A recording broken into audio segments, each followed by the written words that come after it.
Bismillahirrahmanirrahim. Assalamualaikum warahmatullahi wabarakatuh. Yang saya hormati dosen pengampu mata kuliah Filsafat Islam Bapak M. Syarif Khalili MPDI serta teman-teman semua yang berbahagia.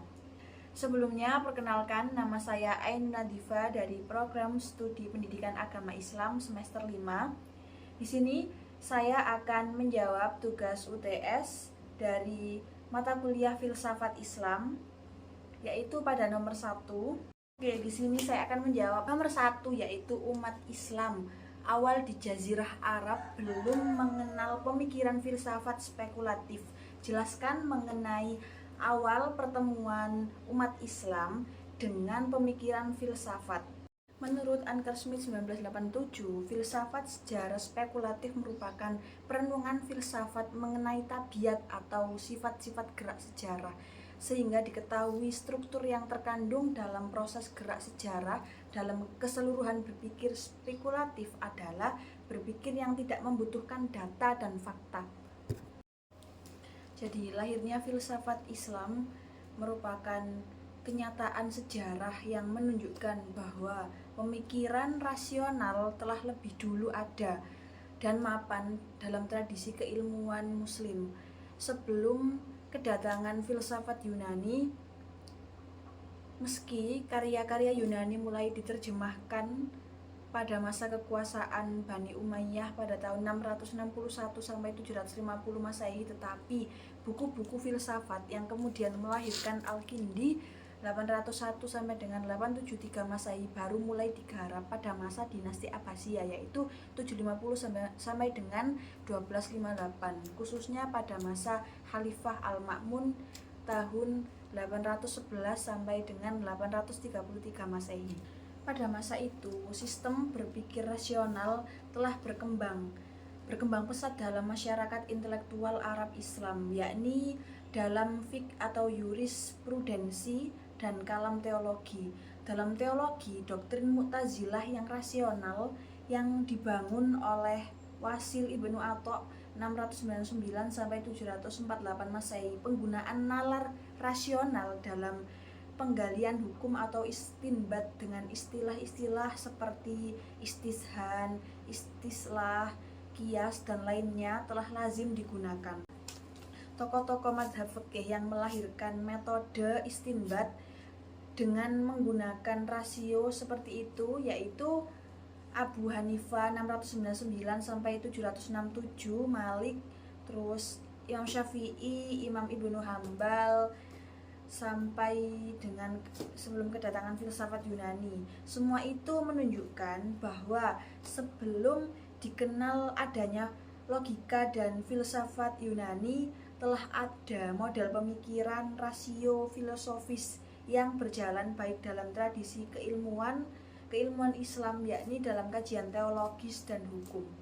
Jadi begini, pemikiran rasional dari teologi dan hukum inilah yang telah berjasa menyiapkan landasan bagi diterima dan berkembangnya logika dan filsafat Yunani dalam Islam, bukan sebaliknya.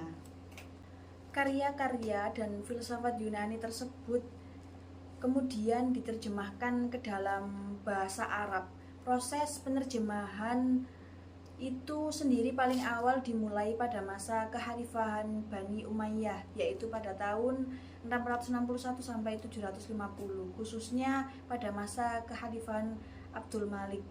Namun pada masa ini, buku-buku yang diterjemahkan lebih berkaitan dengan persoalan administrasi, laporan-laporan, dan dokumentasi pemerintahan demi untuk membagi dan melepaskan diri dari pengaruh model administrasi Bizantium Persia. Setelah itu juga ada beberapa buku yang berkaitan dengan ilmu-ilmu pragmatis seperti kedokteran, kimia, dan antropologi.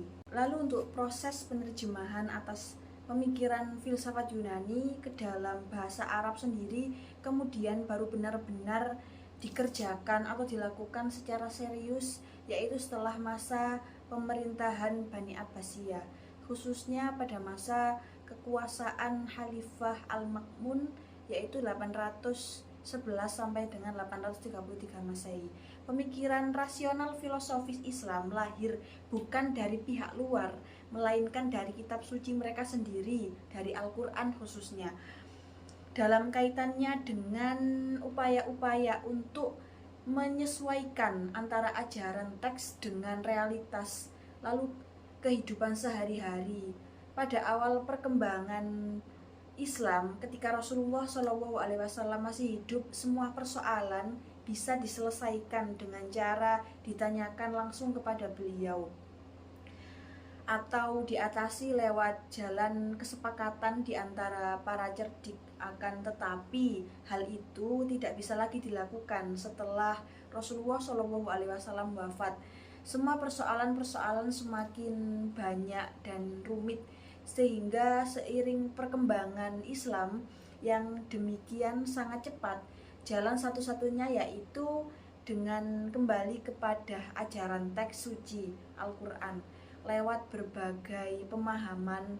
Dalam upaya untuk memahami ajaran Al-Quran tersebut, minimal ada tiga model kajian resmi yang nyatanya mempunyai relevansi filosofis, yaitu diantaranya satu, penggunaan takwil. Takwil sendiri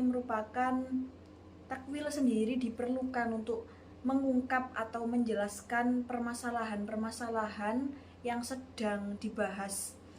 Meski model ini diawasi secara ketat dan terbatas, tetapi pelaksanaannya jelas membutuhkan pemikiran dan perenungan mendalam, karena ia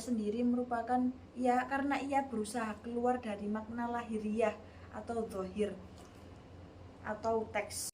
Yang kedua, pembeda antara istilah-istilah atau pengertian yang mengandung lebih dari satu makna dengan istilah-istilah yang mengandung hanya satu arti atau satu makna. Di sini justru lebih mendekati pemecahan filosofis dibanding yang pertama. Yang ketiga yaitu penggunaan kias atau analogi atau persoalan-persoalan yang tidak ada penyelesaiannya secara langsung dalam teks. Perhatian kepada filsafat ini meningkat pada masa pemerintahan Khalifah Al-Ma'mun, yaitu tahun 813 sampai 833 Masehi. Beliau adalah putra Harun ar-Rasyid yang pada masanya ilmuwan yang dikirim ke kerajaan Bizantium untuk mencari manuskrip yang kemudian dibawa ke Baghdad untuk diterjemahkan ke dalam bahasa Arab. Untuk keperluan penerjemahan, Al-Ma'mun sendiri mendirikan Bait al-Hikmah di Baghdad, yaitu lembaga yang dipimpin oleh seorang Kristen bernama Hunain ibnu Ishaq. Ia pernah ke Yunan. Al-Ma'mun sendiri mendirikan Bait al-Hikmah di Baghdad. Lembaga ini dipimpin oleh seorang Kristen dari Hiroh yang bernama Hunain ibnu Ishaq. Ia pernah ke Yunani dan belajar bahasa Yunani. Selain menguasai bahasa Arab dan Yunani, Hunain juga menguasai bahasa Syriak atau Syriani, yang di zaman itu merupakan salah satu bahasa ilmiah. Karya-karya yang diterjemahkan ke dalam bahasa Arab.